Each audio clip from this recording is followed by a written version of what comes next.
Okay, is everybody ready to go? The one that we're going to be looking at here today, SCP-1067. Object Class Safe. Special Containment Procedures. All components of SCP-1067 are locked in Drawer 6 of Locker 1 of custom-built stainless steel lockers measuring 3.0 meters in height and 0.40 meters in width and depth. This locker and the items inside are currently assigned to Department 43- and monitored via CCTV. SCP-1067 is to be returned to the locker when not in use and must be vacuum sealed in a polythene bag after being thoroughly dehydrated before being returned. Additional security includes marking with ultraviolet ink on all components to prevent theft. Any member of staff who wishes to conduct tests on SCP-1067 may do so with the approval of Administrator Sampson, although they must be supervised by at least one Department 43- operative. Please note that any application of SCP-1067 for recreational purposes is strictly forbidden. Description: SCP-1067 consists of 4 components: SCP-1067-A to SCP-1067-D. SCP-1067 is a hinged leather-bound container, 25.50 by 14.2 by 2.50 centimeters in dimension. The inside of SCP-1067-A is lined with blue velvet and appears to be designed to contain SCP-1067-B to SCP-1067-D. However, spaces indicate that there are 3 missing components. SCP-1067-B to SCP-1067-D is a set of 3 silver-plated teaspoons, each of which measures 10.57 centimeters in length, 2.50 centimeters in width, and 1 centimeter in depth. SCP-1067-B to SCP-1067-D are all identical except for their handles, which each have a unique ornament attached, all bearing relation to modern Western wedding traditions. SCP-1067-B, decorated with a bouquet of red tulips. Any liquids which come into direct contact with SCP-1067-B immediately become Earl Grey tea, independent of the liquid's composition. This effect extends to extremely viscous gels, although not to vapors. SCP-1067-B has also demonstrated a second unexplained ability.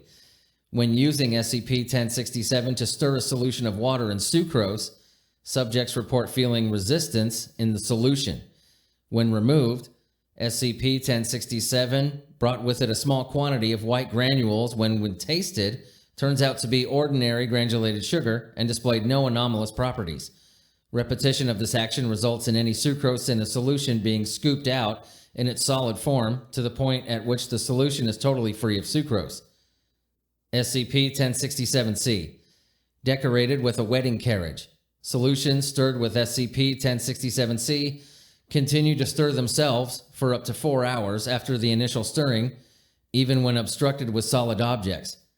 Any liquids that come into contact with SCP-1067-C immediately become oolong tea. These effects have been observed with a broad variety of input solutions, but seem to be ineffective with extremely viscous putties. SCP-1067-C has been described by subjects as being quite heavy for its size, although analysis of SCP-1067-C's composition indicates ordinary density levels. SCP-1067-D, decorated with the figures of a bride and groom. Experimentation shows SCP-1067-D to be capable of fabricating pasteurized cow's milk upon contact with fluids. The milk is non-toxic as per usual, but produces slightly higher levels of radiation than would be normally expected. SCP-1067 was discovered to possess unique abilities by Dr. G whilst preparing coffee. Dr. states that he received SCP-1067 as a gift from his sister, Fiona, in 1973. Through an interview, it was revealed that SCP-1067 was first purchased in York, UK.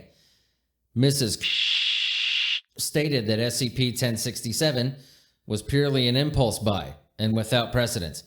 Subject was administered a Class C amnestic before being released. At this time, the abilities of SCP-1067 are without explanation, despite detailed examination and multiple trials. SCP-1067 is currently under the care of Department 43- of Site Number under the jurisdiction of Administrator Sampson and will remain so until further notice. Addendum 1067-A.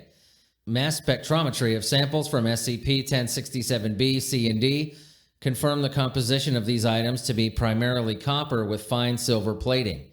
Researchers are unanimous in agreeing that presence of both scandium and zirconium impurities is highly irregular in copper.